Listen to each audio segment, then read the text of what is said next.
வணக்கம் நண்பர்களே. ஸ்ரீராமர் ஏன் உயர்ந்தவர்? மற்ற மகாவிஷ்ணுவின் அவதாரங்கள் பல வகை. ஒவ்வொன்றும் ஒவ்வொரு தத்துவத்தை சொல்ல வந்தவை. ஆனால் ஒரு மனிதன் எப்படி உன்னத மனிதனாக மிளிர வேண்டும், உதாரண தத்துவ வடிவமாக வாழ வேண்டும் என சொல்ல வந்த அவதாரம் ஸ்ரீராம அவதாரம் மட்டுமே. அயனம் என்றால் வழி என பொருள். ஸ்ரீராமன் காட்டிய வழியே ஸ்ரீராமாயணம் ஆயிற்று. கம்பன் இப்படி சொல்கின்றார், அவர் வழியில் தொடங்கலாம்.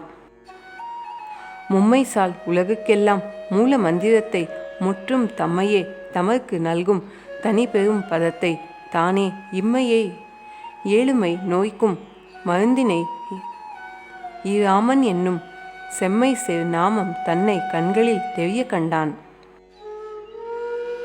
ஸ்ரீராம நாமம்தான் எல்லா மந்திரங்களுக்கும் மூத்த மந்திரம், மூல மந்திரம். அது 7 பிறவிகளில் செய்த தீவினைகளை பொடியாக்கும் என்பது வால்மீகி சொன்னது. ஸ்ரீராமனின் சிறப்புகளை சொல்ல தொடங்கினால் ஏடும் தாங்காது, உலகமும் தாங்காது.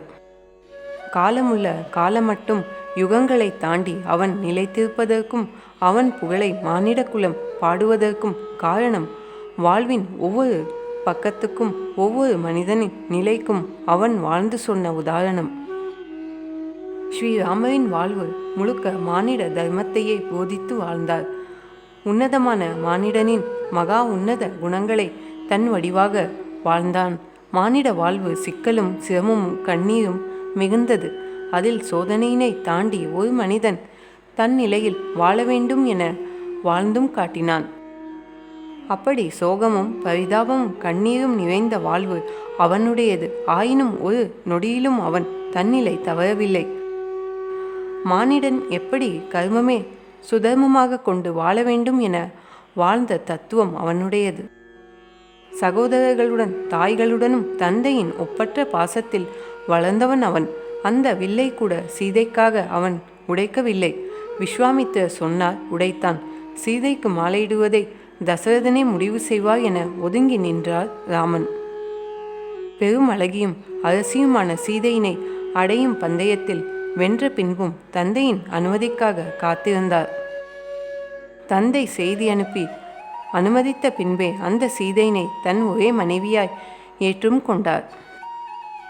மறுநாள் பட்டாபிஷேகம் எனும் நிலையில் அவன் அரசு மறுக்கப்பட்ட பொழுது அவர் கானகம் செல்ல வேண்டும் என தசரதன் சொன்ன பொழுது, யாருக்கு என் அரசை கொடுக்கின்றேன், என் தம்பிக்கு தானே என பெருமையாக சொல்லி கானகம் புகுந்த அவரை அயோத்தியை வணங்கி நின்றது. ஸ்ரீராமன் சென்ற இடமெல்லாம் தர்மங்கள் அரங்கேறின. அரக்கர் கூட்டமும் ஆணவமும் ஒளிந்தது. தர்மத்தை அவர் அப்படியே காத்தார். பெண்கள் மேல் அவருக்கு தனி இரக்கம் இருந்தது. சூர்பனகையின் காதலை அவர் மறுத்து அவளுக்கு போதனையே செய்தார்.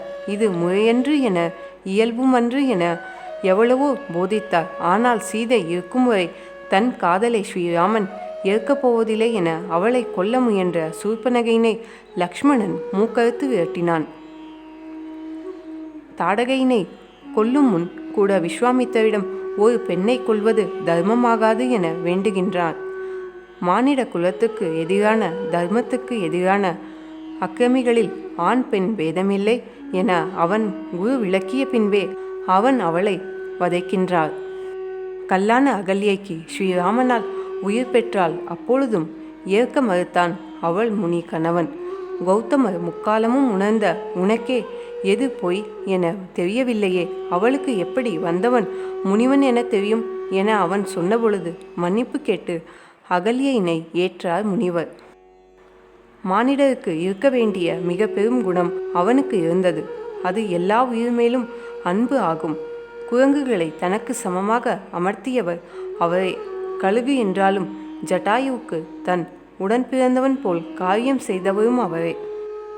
தன்னை அறியாமல் அம்பால் குத்தப்பட்ட தேரைக்கும் அவன் அருள் பொழிந்தான் என்கின்றது ராமாயணம். அதனாலே வானர கூட்டம் அவன் அடிபணிந்தது. அனுமன் தான் கண்ட மனித கடவுளாகவே அவரை வணங்கினார்கள்.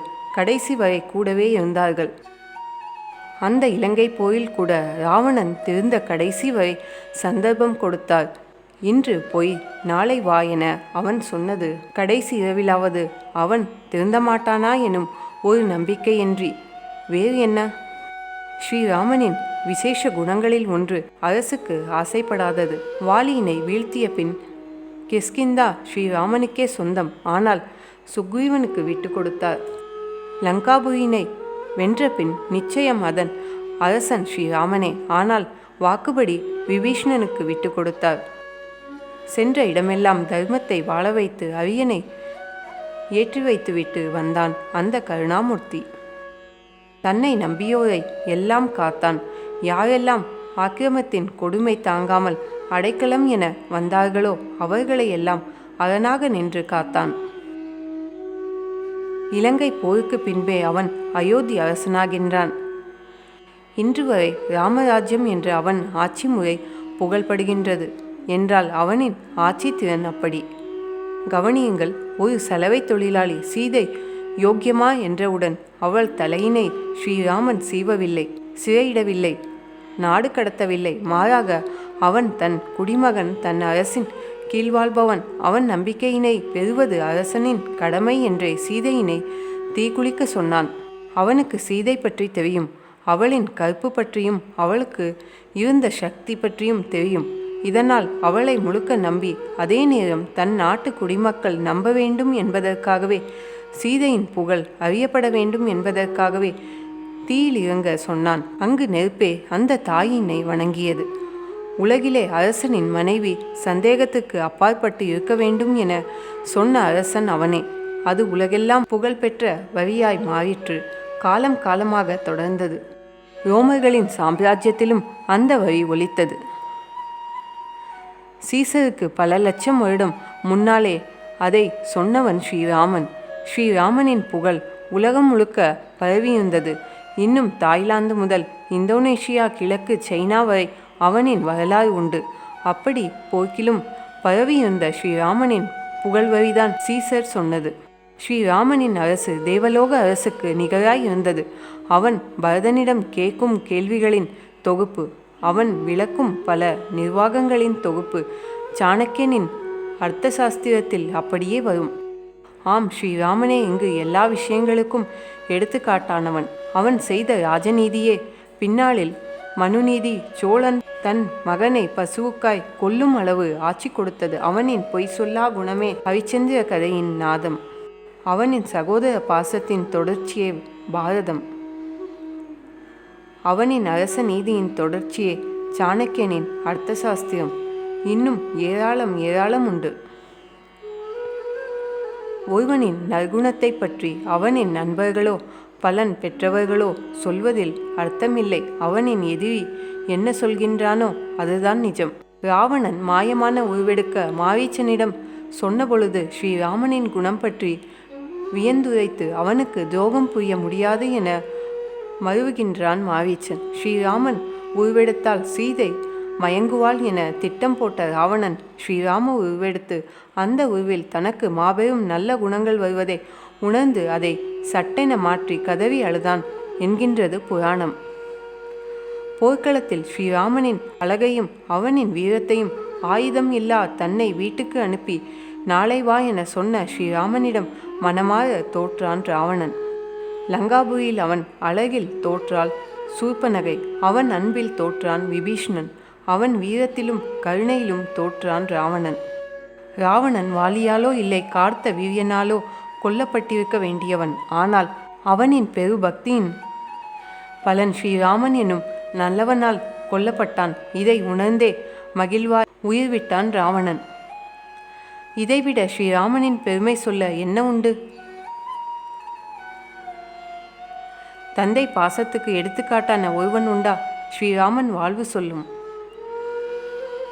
ஒரு மூத்த சகோதரன் எப்படி இருக்க வேண்டும் என்பதற்கு யார் உதாரணம்? ஸ்ரீராமன் வாழ்வு சொல்லும். ஒன்றுமே இல்லா பராரி நிலையில் ஒரு மனிதன் எப்படி இருக்க வேண்டும்? ஸ்ரீராமன் வாழ்வு சொல்லும். தந்தையும் மனைவியும் பிரிந்த நிலையில் அனாதையாய் நிற்கும் நிலையில் ஒரு மனிதன் எப்படி வாழ வேண்டும்? ஸ்ரீராமனின் வாழ்வு சொல்லும். நம்பியோரை காப்பது எப்படி? தர்மத்தை அரங்கேற்றுவது எப்படி? அவன் வாழ்வு சொல்லும். மனிதன் தன்னிலும் கீழான விலங்குகளிடமும் பறவைகளிடமும் கருணையாய் இருப்பது எப்படி அவன் வாழ்வு சொல்லும்? எல்லாம் தொலைத்த நிலையிலும் எதுவுமே இல்லா நிலையிலும் தர்மமும் கருணையும் ஒருவனிடம் இருந்தால் அவன் எப்படி மீள்வான்? அதை அவன் வாழ்வு சொல்லும். ராஜ்யமும் ஏராளமான பெண்களும் என அந்நிய ராஜ்யங்கள் ஏராளம் கண்முன் நின்று தனக்காக ஏங்கினாலும் ஒரு மனிதன் எப்படி ஒதுங்க வேண்டும்? ராமன் வாழ்வு சொல்லும். நல்ல அரசன் எப்படி இருக்க வேண்டும்? தன் குடிகளை கண்காணித்து தன்மேல் நம்பிக்கை கொள்ள வைக்க வேண்டும். ராமனே உதாரணம்.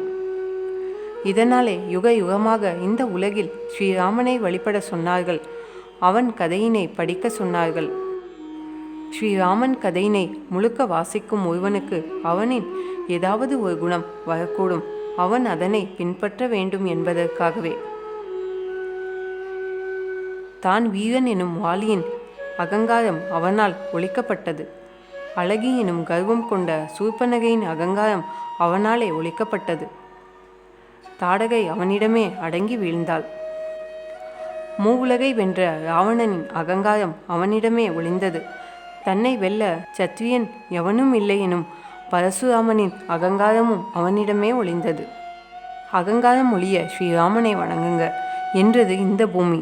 ஆற்றல் கொண்டவன் ஸ்ரீராமனை பணிந்தால் அனுமன் போல் தன்னிகரற்ற வாழ்வுக்கு வாழ்வார். அகங்காரம் கொண்டவன் அழிவான் என சொன்னது. ஒரு சொல், ஒரு வில், ஒரு இல் என வாழ்ந்தவன் ஸ்ரீராமன். ஸ்ரீராமனின் ஒரே குறை காண முடியா வாழ்வினை அவன் வாழ்ந்தான் என்பதன்றி வேறல்ல. ஸ்ரீராமனை இங்கு எக்காலமும் நினைவில் நிற்க சொன்னார்கள். அவனை அனுதினமும் வணங்கினால் அவனை போல் நற்குணத்தில் ஒன்று வரும் என்பார்கள். அவன் அருள் பெருகும் என்பார்கள்.